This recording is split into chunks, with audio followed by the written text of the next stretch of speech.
ప్రభునందు ప్రియమైన దేవుని యొక్క వీళ్ళందరూ కూడా మరొక్కసారి మన ప్రభు అయిన రక్షకుడు యేసు క్రీస్తు నామంలో మీ అందరికీ శుభాది వందనములు. దేవుడు మీరు దీవించునుగాక. దేవుడు మరొకసారి మనకు చక్కని అవకాశం అనుగ్రహించే రీతిగా దేవుని యొక్క వాక్యాన్ని యొక్క లైవ్లో వీక్షించడానికి, కాబట్టి మీ అందరూ కూడా అనుదినం వీక్షిస్తున్నారని ఆశిస్తున్నాను. కాబట్టి దేవుని యొక్క సన్నిధిలో దేవుని వాక్యాన్ని మనం ధ్యానం చేయక ముందు ప్రార్థన చేసుకుందాం. నాతో ప్రతి ఒక్కరు కూడా ప్రార్థనలు ఎక్కించవలసిందిగా ప్రభు పేడ మనం చేయించున్నాను. దాన్ని ప్రార్థన చేసుకుందాం. మహాగణుడు మోత్మేసియా సర్వాధికారి సర్వశక్తి స్తోత్రం చెల్లిస్తున్నాం. ప్రభువా, ఇంతవరకునైనా మమ్మల్ని మీరు కాపాడి భద్రపరచి మరల తండ్రి యొక్క ఉదయకాల సమయంలో ప్రభువా నీ యొక్క నామమును ప్రభు మేము ధ్యానించడానికి, నీ యొక్క వాక్యాన్ని ప్రభునైనా మేము ధ్యానించడానికి మీరు మాకు ఇచ్చిన ఈ సమయాన్ని బట్టి మీకు స్తోత్రములు. నీ వాక్యము ప్రకటించబడుచుండగా ప్రభువా ప్రతి ఒక్కరికి వినగల చెవులు, గ్రహించగల మనస్సు మీరు అనుగ్రహించే మీకు వాక్యాన్ని ప్రభువా వారితో మీరు మాట్లాడండి. ప్రభువా తను నేను గ్రహించినవి లేని వారు ప్రభు నేను గ్రహించే బిళ్ళగా మీరు సిద్ధపరచడం ప్రార్థన చేయించున్నాను. దేవా, ఈ దినం ప్రభు ఈ కార్యక్రమాన్ని మీ చేసి అనిపిస్తుండగా మీరే క్రమముగా ప్రసడిపించండి. మీకు ఆ పరిశుద్ధాత్మ చేత ప్రభువా మమ్మల్ని మీరు నడిపించండి. మీ యొక్క వాక్యము చేత బలపరచండి. యేసు క్రీస్తు నామమున అడుగుచున్నాము తండ్రి, ఆమెన్. హల్లెలూయా. మంచిది ప్రియమైన దేవుని సంగమ, దేవుని యొక్క పరిశుద్ధ వాక్యం గురించి ఒక మాట మనం జ్ఞాపకం చేసుకుందాం. మత్తయి సువార్త 5:14 ఒక మార్చిని మనము ధ్యానించుకుందాం. మీరు లోకమునకు వెలుగై ఉన్నారు, కొండ మీద నుండి పట్నము మరుగై ఉండ నేరదు. ప్రియమైన దేవుని సంగమ, మీరు లోకమునకు వెలుగై ఉన్నారు, కొండ మీద ఉండు పట్నము మరుగై ఉండనేదని జ్ఞాపకం చేయబడుతుంది. దేవాది దేవుడు యేసు ప్రభు ఆయన మొదటిగా సువార్తను ప్రకటించిన విషయము, ఆ కొండ మీద దేవుని యొక్క వాక్యమును బోధించిన విషయం.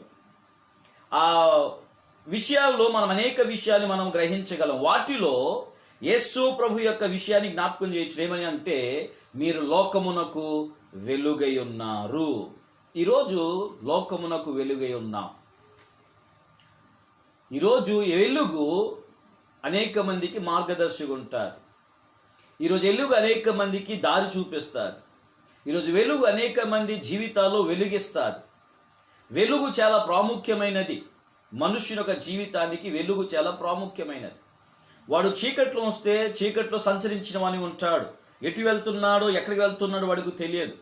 వాడు చీకట్లో ఉంటే వాడి జీవితం ఏమవుతుందో వాడికి తెలియదు. వాడు చీకట్లో ఉంటే వాడి బ్రతుకు ఏమవుతుందో తెలియదు. చీకట్లో ఉన్నవాడు వాడి స్థితి ఏముంటుందో, ఎలాంటి స్థితిలో పడిపోతాడో, వాడి స్థితిగతులు ఏమవుతావో వాడికి తెలియదు. కానీ వెలుగులో ఉన్నవాడు, వెలుగులో నడిచినవాడు, వెలుగులో జీవించిన వాడు గ్రహించగలడు. వాడు సరైన మార్గం నడవగలడు. స్థితిగతులు ఆలోచించిన వాడిగా ఉంటాడు. చక్కని స్థితిలో నడుస్తాడు. నిజమైనది ఏమిటో వాడు గ్రహించిన వానిగా ఉంటాడని దేవుడు జ్ఞాపకం చేయబడుతుంది తన ఒక లేఖనం చోత. కాబట్టి ఈరోజు మనం లోకమునకు వెలుగై ఉన్నాము. ఈరోజు ఆ వెలుగు ఎవరు అని మనం ఆలోచిస్తే, ఆ లోకమునకున్న వెలుగు ఎవరని మనం ఆలోచిస్తే, యోహాను భక్తుడు రాస్తున్న యోహాను సువార్తలో 9:5 ఒక మాటను జ్ఞాపకం చేయించున్నాడు. నేను ఈ లోకములు ఉన్నప్పుడు లోకమునకు వెలుగునని చెప్పాను. ఎవరు చెప్తున్నారంట? యేసు ప్రభువు చెప్తున్నారు. ఏమని చెప్తున్నానంటే, నేను లోకములు ఉన్నప్పుడు ఈ లోకమునకు నేను వెలుగై ఉన్నాను. ఎవరు వెలుగై ఉన్నారంటే, యేసు ప్రభు వెలుగై ఉన్నారు. యేసు ప్రభు వెలుగుగా ఉన్నారు. ఈ లోకమునకు యేసు ప్రభు వెలుగుగా ఉన్నారు. మనుషులు వెలిగించబడిన వారు, వెలుగులో ఉన్నవారు మీరు లోకమునకు వెలుగై ఉన్నవారని యేసు ప్రభు చెప్తున్నాడు. ఎవరు ఆ వెలిగించిన వారు? ఎవరి చేత వెలిగించబడతాము, ఎవరి ద్వారా వెలిగించబడతామంటే యేసు ప్రభు అంటున్నారు, నేను లోకమునకు వెలుగై ఉన్నాను అని జ్ఞాపకం చేయబడుతుంది. కాబట్టి ఈరోజు అనేక మంది ఆ వెలుగును గ్రహించలేకపోతున్నారు. అందుకే యోహాను భక్తుడు మరలా 1 అధ్యాయములు అంటాడు. చక్కని మాటని జ్ఞాపకం చేయించున్నాడు. యోహాను భక్తుడు 1 అధ్యాయములో ఆయన తెలియపరుస్తున్న మాట, 1 అధ్యాయము 5వ వచనం ఏమంటున్నాడంటే, 4వ నుంచి, ఆయనలో జీవముండెను, ఆ జీవ మనుషులకు వెలుగై ఉండెను, ఆ వెలుగు చీకటిలో ప్రకాశించుచున్నది గాని చీకటి దాన్ని గ్రహింపక ఉండెను. అంటే చీకటిలో వెలుగు ప్రకాశించుచున్నది. యేసు ప్రభువు వెలుగు ప్రకాశించుచున్నది. కానీ మనుషుడు ఆ యొక్క వెలుగుని ఏం చేయలేకపోతున్నాడంటే గ్రహించలేని వాడిగా కనబడుతున్నాడు.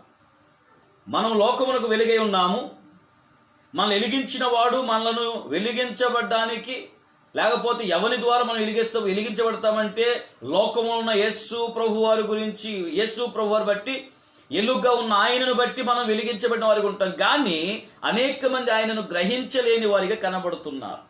అనేక మంది ఆయనను అంగీకరించలేని వారికి కనబడుతున్నారు. అనేక మంది యేసు ప్రభుని స్వీకరించలేని వారిగా కనబడుతున్నారు. కానీ ఈరోజు యేసు ప్రభులో మనుషుడు వెలిగించబడాలంటే ఆ మనుష్యుడు ఏం చేయాలంటే యోహాను భక్తుడు మరలా అంటున్నాడు. యోహాను సువార్త 3వ అధ్యాయము 5వ వచనంలో ఆయన జ్ఞాపకం చేయించున్న మాట, యేసు ఇట్లా నేను ఒకడు నీటి మూలముగాను ఆత్మ మూలముగాను జన్మిస్తేనే గాని దేవుని రాజ్యంలో ప్రవేశింపలేడని నీతో నిశ్చయముగా చెప్పుచున్నాను. అంటే ఎక్కడికి?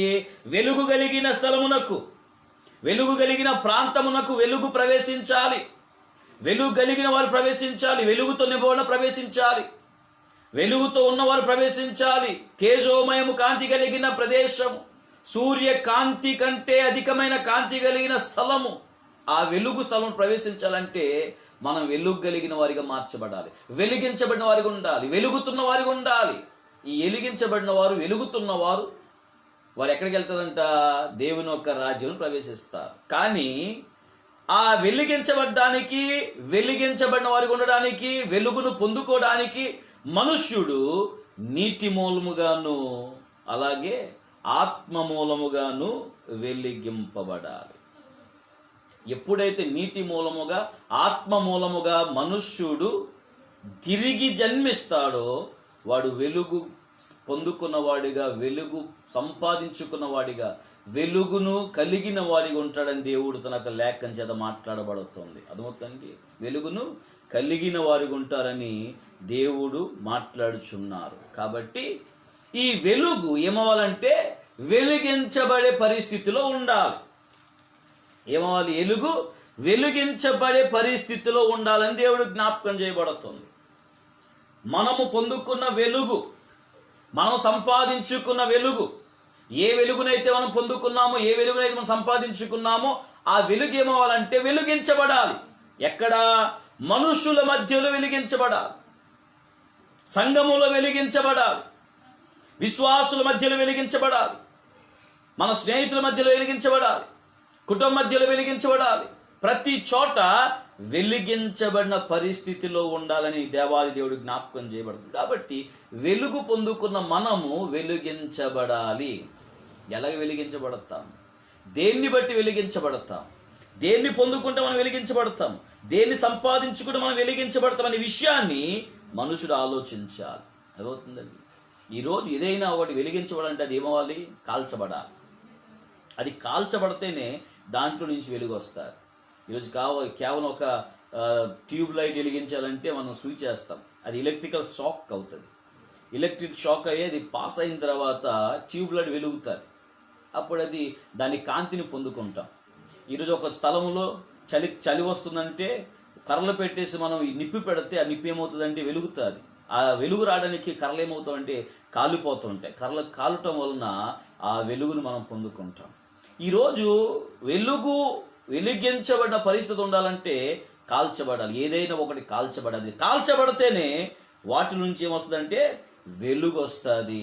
మనుషుడు వెలుగును చూచినమని ఉంటాడు. ఈరోజు దేవుని ఒక బిడ్డగా మార్పు చెందినవాడు, వెలుగుగా మార్చబడినవాడు, విశ్వాసిగా మార్చబడినవాడు, యేసు క్రీస్తు ఒక శిష్యుడిగా మార్చబడినవాడు, యేసు క్రీస్తు ఒక బిడ్డగా మార్చబడినవాడు వెలిగించబడాలంటే వాడు కాల్చబడాలి. హల్లెలూయా! కాల్చబడాలి. ప్రియమైన దేవుని సంగమా, వారు కాల్చబడితేనే వారు వెలిగించబడిన వారిగా ఉంటారు. వారు కాల్చబడితేనే లోకమునకు వెలిగించిన వారిగా ఉంటారు. వారు కాల్చబడితేనే సంఘానికి వెలిగించిన వారు కనబడతారు. వారు కాల్చబడితేనే ప్రతి స్థలములో వెలుగునిచ్చిన వారికి ఉంటారని దేవాది దేవుడు జ్ఞాపకం చేస్తుంది. కాబట్టి వారు కాల్చబడాలి. దేని చేత వారు కాల్చబడాలి? ఈరోజు జ్ఞాపకం చేసుకోవాలి.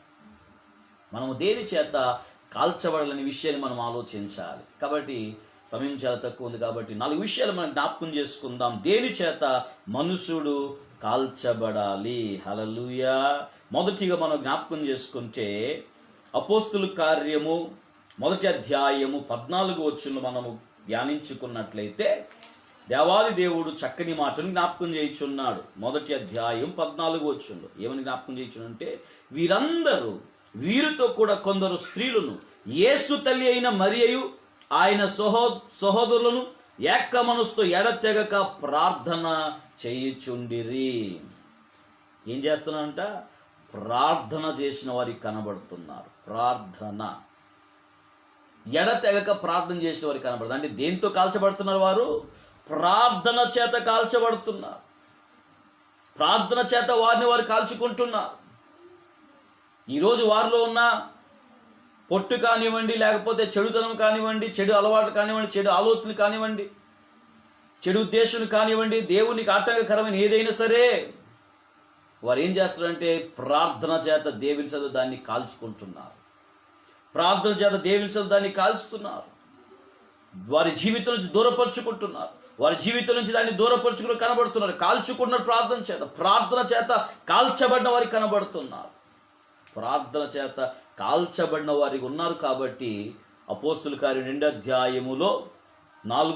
ఒక మాటని జ్ఞాపకం చేయుచున్నాడు. ఏమని జ్ఞాపకం చేయుచునంటే, అందరూ పరిశుద్ధాత్మతో నిండిన వారే, ఆత్మ వారికి వాక్శక్తిని అనుగ్రహించిన కొలది అన్య భాషలతో మాట్లాడసాగిరని జ్ఞాపకం చేయబడుతుంది. ఏ భాషలంట? అన్య భాషలో వారు మాట్లాడసాగిరంట. దేనికోసం అంటే వారు వెలిగించబడ్డారు. దేని చేత అంటే పరిశుద్ధాత్మ చేత. పరిశుద్ధాత్మ వారిని కాల్చినప్పుడు వారు వెలిగించబడి కనబడుతున్నారు. పరిశుద్ధాత్మ చేత కాల్చబడ్డానికి కారణం ఏమిటంటే ప్రార్థన. వారు ప్రార్థన చేత వారిని వారు కాల్చుకున్నారు. కాబట్టి పరిశుద్ధాత్మ దేవుడు వారిని వెలిగించాడు. పరిశుద్ధాత్మ దేవుని యొక్క వెలుగును పొందుకొని అన్య భాషలతో వారు మాట్లాడిన వారు కనబడుతున్నారు. పరిశుద్ధాత్మక వెలుగును పొందుకొని అన్య భాషలతో వారు మాట్లాడుచు అనేక మందిని దేవుని వైపు నడిపించిన వారికి కనబడుతున్నారు. హల్లెలూయా, హల్లెలూయా. కాబట్టి ఈరోజు దేవుని సన్నిధిలో మనం జ్ఞాపకం చేసుకోవాలి. లోకమునకు మనం వెలుగై ఉన్నాం. యేసు ప్రభు ఈ లోకములో వెలుగు ఉన్నాడు, కానీ ఆయనను గ్రహించలేదు. ఈరోజు ఆయనను గ్రహించిన మనము నీటి మూలముగా, ఆత్మ మూలముగా జన్మిస్తేనే కానీ వెలుగును పొందుకోలేము. ఈరోజు నీటి మూలముగా, ఆత్మ మూలంగా జన్మించి వెలుగును పొందుకున్న మనము వెలిగించబడిన వారిగా ఉండాలి. వెలిగించబడాలంటే కాల్చవేయబడాలి. మనల్ని మనం కాల్చుకోవాలి. దేంతో కాల్చుకోవాలంటే ప్రార్థనతో కాల్చుకున్న వానిగా ఉండాలి. హల్లెలూయా, హల్లెలూయా. 2 విషయం జ్ఞాపకం చేస్తున్నాను. దేంతో మనం కాల్చబడిన వారిగా ఉండాలంటే అపోస్తుల కార్యము 10 44 నుంచి కొన్ని మాటలు జ్ఞాపకం చేసుకుందాం. పేతురు ఈ మాటలు ఇంకా చెప్పుచుండగా అతని బోధ విన్న వారందరి మీదకి పరిశుద్ధాత్మ దిగెను. ఏం దిగిందంట? పరిశుద్ధాత్మ దిగెను. అన్యజనులు యేసు ప్రభుని వెరగలేని వారు కొర్నేలొక ఇంటిలో పేతురు గారు నివసించి దేవుని ఒక వాక్యమును బోధించుచుండగా ఆయన బంధువులు, మిత్రులు, చుట్టాలు ఇరు ప్రాంతంలో ఉన్న ప్రతి ఒక్కరు కూడా ఆ ప్రాంతానికి వచ్చి పేతురు గారు చెప్తున్న వాక్యమును విన్నారంట. పేతురు గారు చెప్పిన వాక్యాన్ని విన్నారు. అదవుతుందండి. పేతురు గారు చెప్పిన వాక్యమును విన్నవారు ఏం చేయబడ్డారంటే కాల్చబడ్డారు. పరిశుద్ధాత్మ చేత కాల్చబడ్డారు. పరిశుద్ధాత్మ చేత కాల్చబడిన వారికి కనబడ్డారు. అదవుతుందండి. ఈరోజు వాక్యము చేత మనుషుడు తను తాను ఏం చేయాలంటే కాల్చుకున్నవాని ఉండాలి. వాక్యం బోధిస్తున్నప్పుడు దేవుడు తన దాసుల ద్వారా మాట్లాడుతున్న మాటను మనం విన్నప్పుడు ఆ మాట చేత ఏం చేయాలంటే మన జీవితాన్ని మనం కాల్చుకున్నవాని ఉండాలి. దేవుడు నాతోనే మాట్లాడాడు, నా కొరకు దేవుడు బయలుపరిచాడు. ఈ వాక్యాన్ని విన్న నేను నా జీవితాన్ని సరి చేసుకోవాలి. ఈ వాక్యం చేత నా జీవితంలో ఉన్న ప్రతి ఒక్క విధమైన దేవునికి అయిష్టమైనది కాల్చుకోవాలి. ప్రతి దేవునికి అయిష్టమైనది ప్రతిది కూడా నేను కాల్చుకొని వాటిని దూరపరచుకోవాలి అని మనుషుడు దేవుని యొక్క వాక్యం చేత తన జీవితాన్ని కాల్చుకోవాలి. హల్లెలూయా. వాక్యము చేత నీ జీవితాన్ని నువ్వు కాల్చుకో. వాక్యం ఇర్మియా ప్రవక్త అంటాడు, ఈ దేవుని యొక్క వాక్యము అగ్ని వంటిది కాదా అని జ్ఞాపకం చేయుచున్నాడు. అనే వాక్యం అగ్ని వంటిది, దహించి అగ్ని అని జ్ఞాపకం చేయబడుతుంది. ఈరోజు ఆ వాక్యం అనే అగ్ని చేత మన జీవితాలు మనం కాల్చుకోవాలి. ఎప్పుడైతే వాక్యం చేత మన జీవితాలను కాల్చుకుంటామో మనం ఏమవుతామంటే దేవుని సన్నిధిలో వెలిగించబడిన వారిగా కనబడతాము. హల్లెలూయా, హల్లెలూయా. అదే పేతురు మన 11వ అధ్యాయంలో, మరలా అపోస్తలుల కార్యం 11వ అధ్యాయంలో 15వ వచనంలో మాట అంటున్నాడు. ఏమన్నాడంటే, నేను మాటలారంభించినప్పుడు పరిశుద్ధాత్మ మొదట మన మీదకి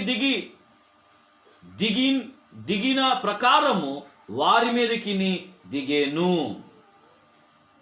నేను ప్రారంభించినప్పుడు, నేను మాటలు చెప్పినప్పుడు, దేవుని ఒక వాక్యం బోధించినప్పుడు, దేవుని ఒక వాక్యం చేత వారితో మాట్లాడుతున్నప్పుడు మన మీదకి దేవుని ఒక ఆత్మ ఎలాగైతే దిగి వచ్చిందో వారి మీద కూడా దేవుని ఒక ఆత్మ దిగి వచ్చిందంట. ఎందుకు దిగి వచ్చిందంటే పేతురు గారి మాటలు విన్న వారు ఏం చేశారంటే వారి జీవితాన్ని కాల్చుకున్నారు. నిజమే, మేము పాపులం, నిజమే దేవుణ్ణి ఎరగని వారం, నిజమే చీకటి బ్రతుకులు ఉన్నాం, నిజమే అంధకార శక్తుల్లో ఉన్నాం, నిజమే సాతానిక హస్తంలో ఉన్నాం. ఈ వాక్యం వింటున్నా మేము, ఇదిగో మా జీవితాన్ని కాల్చుకుంటున్నాం, ఇదిగో మా జీవితాలు, మా బ్రతుకులు కాల్చుకుంటున్నాం, యేసును అంగీకరిస్తామని ఆ వాక్యం చేత వారి జీవితాలు వారు కాల్చుకున్నప్పుడు వారు వెలిగించబడిన వారిగా కనబడుతున్నారు. హల్లెలూయా. ఈరోజు దేవుళ్ళ ప్రతి బిడ్డ వెలిగించబడాలి. నువ్వెప్పుడు వెలిగించబడతావంటే దేవుని ఒక దాసులు లేక దేవుడు నీతో మాట్లాడుతున్న మాట చేత నిన్ను నీవు కాల్చుకున్నప్పుడు, ఆ మాట చేత నిన్ను నీవు కాల్చుకున్నప్పుడు నువ్వు వెలిగించబడిన వాని ఉంటావని దేవాదేవుడు జ్ఞాపకం చేయొచ్చు. కాబట్టి వెలుగు, మనము లోకమునకు వెలుగై ఉన్నాం. ఎవరి ద్వారా వెలుగును పొందుకుంటామంటే యేసు క్రీస్తు వెలుగుగా ఉన్నాడు. ఆ వెలుగును బట్టి మనం వెలుగు పొందుకుంటాం. కానీ దేవుని సన్నిధిలో అనేక మంది ఆ వెలుగును గ్రహించట్లేదు. కానీ ఆ వెలుగును పొందుకోవాలంటే నీటి మూలముగాను ఆత్మ మూలముగాను తిరిగి జన్మిస్తేనే ఆ వెలుగును పొందుకుంటాం. ఆ వెలుగును పొందుకున్నవాడు వెలిగించబడిన వానిగా ఉండాలి. వాడు ఎప్పుడు వెలిగించబడతాడంటే ప్రార్థన చేత తన్ను తాను కాల్చుకున్నప్పుడు, దేవుని ఒక వాక్యము చేత తన్ను తాను కాల్చుకున్నప్పుడు అని దేవాది దేవుడు జ్ఞాపకము చేయుచున్నాడు. మూడో విషయం జ్ఞాపకం చేస్తాను. యోహాను సువార్త 18వ అధ్యాయము, యోహాను సువార్త 18వ అధ్యాయము 2వ వచనం నుంచి కొన్ని మాటలు మనం జ్ఞాపకం చేసుకుందాం. యోహాను సువార్త 18వ అధ్యాయము 2వ వచనం నుంచి కొన్ని మాటలు మనం జ్ఞాపకం చేసుకుందాం. యేసు తన శిష్యులతో పలుమార్లు అక్కడికి వెళ్ళుచువాడు గనుక ఆయనను అప్పగించు యూదాను ఆ స్థలము తెలిసి ఉండెను. కావున యూదా సైనికులు, ప్రధాన యాజకులు, పరిశీలను పంపిన బంట్రోతులను వెంటబెట్టుకొని దివిటీలతోనూ దీపాలతోనూ ఆయుధాలతోనూ అక్కడికి వచ్చాను. యేసు తనకు సంభవింపబోవున పన్నీ ఎరిగిన వాడే వారి యొద్దకు వెళ్ళి, మీరెవరిని వెతుకుచున్నారని వారిని అడిగాను. వారు నజరుడైన యేసునని ఆయనకు ఉత్తరమియ్యగా, యేసు ఆయనను నేనే అని వారితో చెప్పగా, ఆయనను అప్పగించిన యూదాయు వారి యొద్ద నిలుచుండెను. ఆయన నేనే ఆయననని వారితో చెప్పగా వారు వెనకకు తగ్గి నేల మీద పడిరి. మరలా ఆయన, మీరు ఎవరిని వెతుకుచున్నారని వారిని అడిగాను. అందుకు వారు నజరుడైన యేసునని చెప్పగా, యేసు వారితో నేనే ఆయనని మీతో చెప్పి తిని గనుక మీరు నన్ను వెతుకుచున్న ఎడల వీరిని పోనీయుడని చెప్పెను. అంటే ఏమిటంటే యేసు ప్రభు ఎలాగైతే వెలిగించబడుతున్నాడో ఆయనతో ఉన్న వారందరూ కూడా అలాగే వెలిగించబడుతున్నారు. హల్లెలూయా. అదవుతుందండి. యేసు క్రీస్తు ఎలాగైతే వెలిగించబడుతున్నాడో ఆయనతో ఉన్న వారందరూ కూడా అలాగే వెలిగించబడుతున్నారు. వచ్చిన బంట్రోతులు కానివ్వండి, లేకపోతే యాజకులు కానివ్వండి, శాస్త్రులు కానివ్వండి, పారిశులు కానివ్వండి, అధిపతులు కానివ్వండి, వచ్చిన వారు ఎవరు కూడా వారిని గుర్తుపట్టలేకపోతున్నారు. ఎవరు? నజరేయుడైన యేసు. వారు వచ్చిన సంగతి యేసు ప్రభు గ్రహించి ఆయన వచ్చి అడుగుతున్నాడు, మీరు ఎవరిని వెతుకుచున్నారని. వారు అంటున్నారు, మేము నజరేయుడైన యేసుని వెతుకుచున్నామని. యేసు ప్రభు వారు అంటున్నారు, నేనే ఆయనని చెప్పినప్పుడు వారు అంగీకరించలేక, ఎందుకంటే అందరూ కూడా ఒకేలా వెలిగించబడుతున్నారు. వాళ్ళు వెనక్కి తగ్గారంట, వెనక్కి వెళ్ళారంట. ఆయన మరలా అంటున్నాడు, ఎవరు వెతుకుచున్నారంటే నజరేయుడైన యేసు అంటే ఆయన నేనే అని యేసు ప్రభు వారు చెప్పుతూ, ఇదిగో నన్ను వెదక వచ్చిన మీరు వారిని విడిచిపెట్టని అంటున్నాడు. అందరిని పట్టుకున్నారు వారు. యేసు ప్రభు ఎవరు వారికి తెలియక అందరినీ పట్టుకున్నారు వారు. చివరికి ఇస్కరియోతు యోధయులు యేసు ప్రభువును ముద్దు పెట్టుకున్న తర్వాత వారు గ్రహించారు, ఈయన యేసు ప్రభువుని గ్రహించి ఆయనను పట్టుకున్న వారిగా కనబడుతున్నారు. చూసారండి, యేసు ప్రభుతో ఉన్న వారందరూ కూడా వెలిగించబడ్డారు. ఈరోజు వెలుగుగా మనము వెలిగించబడాలి. లోకమునకు వెలిగించబడిన వారిగా, లోకానికి వెలిగించిన వారిగా ఉండాలి. అందరూ మనకు వెలిగించబడిన జీవితం చూడాలంటే ఈరోజు యేసు ప్రభుతో సావాసం కలిగిన వారిగా ఉండాలి. యేసు ప్రభుతో సావాసం కలిగిన వారిగా ఉండాలి. చాలా మంది యేసు ప్రభుతో సావాసం చేయాలి. దేవుని నమ్ముకున్నామని చెప్తారు కానీ యేసు ప్రభు ఒక సావాసం ఉండరు. యేసు ప్రభుని నమ్ముకున్నామంటారు, నేను బాప్తిసం తీసుకున్నానండి, నేను బాప్తిసం ఎప్పుడో తీసుకున్నానండి, 30 సంవత్సరాల క్రితం బాప్తిసం తీసుకున్నానని చెప్తారు. కానీ వారు వెలిగించబడిన వారిగా ఉండారు. బాప్తిసం తీసుకున్న నీవు దేవుని యొక్క ఆత్మ చేత, నీటి మూలముగా, ఆత్మ మూలంగా వెలిగించబడాలి. వెలిగించబడిన నీవు అనేక మందికి వెలిగించిన వాడిగా ఉండాలి. ఆయన వెలుగు పొందుకున్న నీవు, ఆయన వెలుగును సంపాదించిన నీవు అనేక మందికి వెలిగించిన వాడిగా ఉండాలి. నువ్వు ఎప్పుడు వెలిగిస్తావంటే దేవుని యొక్క సావాసం ఉన్నప్పుడే. ఈరోజు అనేక మంది దేవుని యొక్క సావాసం ఉండట్లేదు, అందుకే చీకటి వారికి మారిపోతున్నారు. అందుకే అనేక మందికి చీకటి వారికి మారిపోతున్నారు. చీకటికి వెళ్ళిన వారికి కనబడుతున్నారు. ఇంకా చీకటి మార్గంలో వారిగా అనేక మందికి చీకటి నడిపించడం కనబడుతుంది. ఎందుకంటే వారు యేసు ప్రభుతో సావాసం చేయట్లేదు. ఈరోజు యేసు ప్రభుతో సావాసం చేసినప్పుడు నీవు ఎలాగుంటావంటే కాల్చవేయబడిన వాడిగా ఉంటావు. హల్లెలూయా. యేసు ప్రభుతో ఉన్నాయల్లా, యేసు ప్రభు జీవించేయాల, యేసు ప్రభుతో నీ సాంగత్యమును కొనసాగించేయాల, నువ్వు ఎలాగుంటావంటే దేవుని యొక్క సన్నిధిలో కాల్చవేయబడిన వాడిగా ఉంటావు. నీ జీవితము కాల్చవేయబడుతుంది. నువ్వు యేసు ప్రభుతో సాంగత్యం చేసేలా, యేసు ప్రభుతో ఉన్నాయల్లా, యేసు ప్రభు సావాసం జీవించేలా నీలో ఉన్న ప్రతి విధమైన చెడు కార్యం దేవుడు తొలగిస్తా. అందుకే యోహాను భక్తుడు అంటాడు, ఏమంటాడంటే 10వ అధ్యాయములో, నేను నిజమైన ద్రాక్షవల్లి, నా తండ్రి వ్యవసాయకుడు, నాలో ఫలింపని ప్రతి తీగను ఆయన తీసి పారవేయును, ఫలించు ప్రతి తీగ మరి ఎక్కువగా ఫలింపాలని దానిలో పనికి రానిన తీగలు దేవుడు తీసివేస్తాడంట.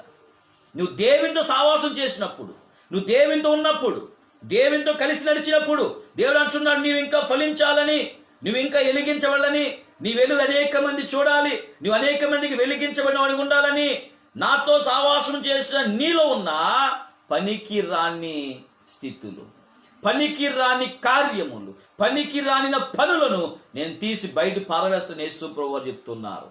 హల్లెలూయా.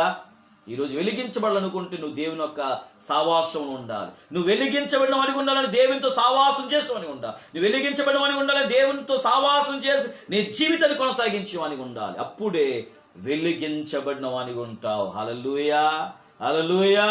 ఈరోజు అనేక మంది చీకటిగా మారిపోతున్నారు, అనేక మంది చీకటి స్థితిలో మారిపోతున్నారు. దేవుని నమ్ముకున్నవాడు, దేవుని జీవించే, దేవుని బ్రతికినవాడు, మారు మనసు పొందినవాడు, నీటి మూలంగా బాప్తిసం పొందినవాడు, ఆత్మచేత నింపబడిన వాడు కూడా చీకట్లో దిగజారిపోయిన వాడికి కనబడుతున్నాడు, చీకట్లో పడిపోయిన వాడికి కనబడుతున్నాడు, చీకటి బ్రతుకులో ఉన్నవాడు కనబడుతున్నాడు. కారణం ఏమిటంటే వాడు దేవుని యొక్క సావాసంలో ఉండట్లేదు, వాడు దేవునితో సావాసం చేసేవాడు కనబడట్లేదు. అందుకే వాడు చీకటికి వెళ్ళిన పరిస్థితులు మారిపోతున్నా. ఈరోజు దేవుని చేత వెలిగించబడాలంటే, దేవుని చేత వెలిగించబడిన వానికి ఉండాలంటే నువ్వు దేవుని యొక్క సావాసంలో ఉండు. హల్లెలూయా. అందుకే అంటున్నాడు, మీరు లోకమునకు వెలుగై ఉన్నారు.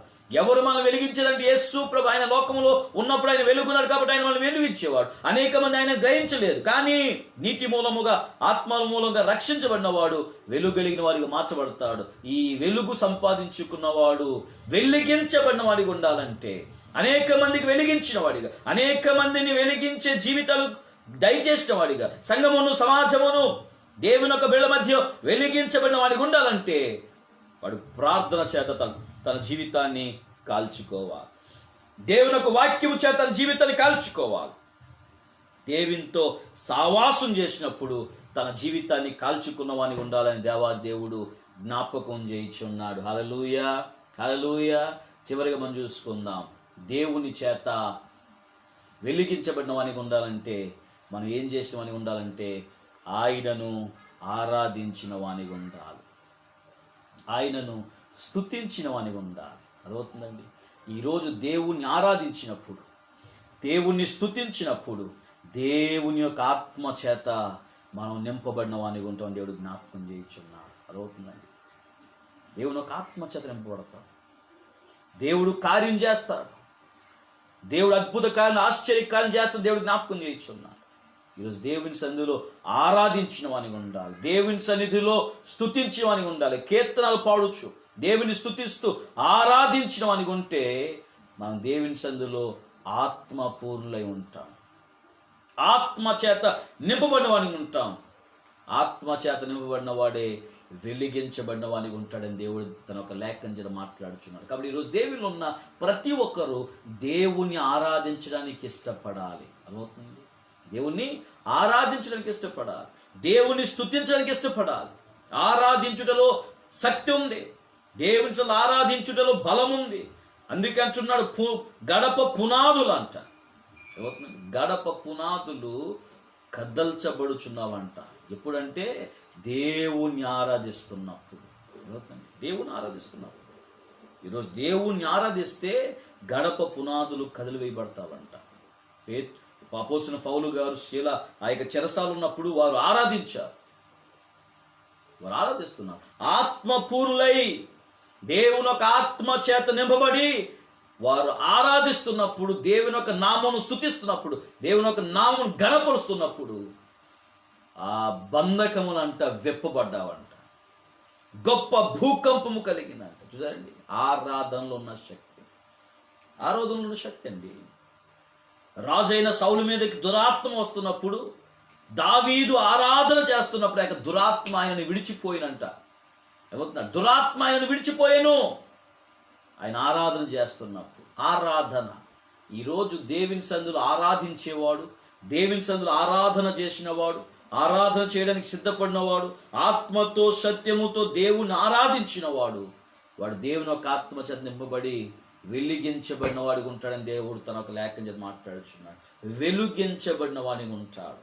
ఏమవుతుందండి? వెలిగిస్తాడు వాడు. అనేక మందికి వెలిగించిన వాడిని ఉంటాడు.